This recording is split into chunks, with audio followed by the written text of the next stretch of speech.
Drone missile উড়ে এলে alert দেবে আপনার মোবাইল ফোনে। কার্যত যুদ্ধ আবহ তৈরি হয়েছে ভারত পাকিস্তানের মধ্যে।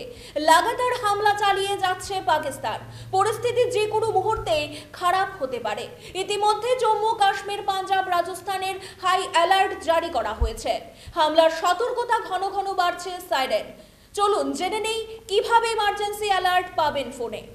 শুধুমাত্র যুদ্ধ পরিস্থিতি নয়, জঙ্গি হানা থেকে শুরু করে ভূমিকম্প, বন্যার মতো প্রাকৃতিক বিপর্যয়ের সতর্কতা দিতেও এই ইমার্জেন্সি অ্যালার্ট ব্যবহার করা হয়।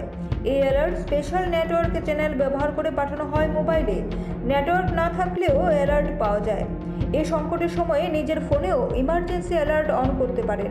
অ্যান্ড্রয়েড ও আইফোনে এর সুবিধা পাওয়া যায়। আপনাদের যদি অ্যান্ড্রয়েড ফোন হয়ে থাকে তাহলে প্রথমে সেটিং অ্যাপ খুলে সেফটি অ্যান্ড এমার্জেন্সি অপশন বা ইমার্জেন্সি অ্যালার্ট অপশনে ক্লিক করতে হবে। এখানে ওয়্যারলেস ইমার্জেন্সি অ্যালার্ট অপশনটি সিলেক্ট করতে পারবেন।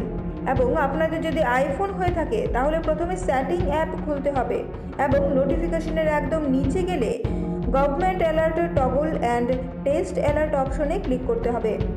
আপনি বা আপনার প্রিয়জন যদি এমন কোনো জায়গায় থাকেন যেখানে যে কোনো সময় যে কোনো জায়গায় হামলা হওয়ার সম্ভাবনা রয়েছে, তবে আমাদের সতর্ক থাকা যথাসম্ভব দরকার। ব্যুরো রিপোর্ট, পাবলিক নাও।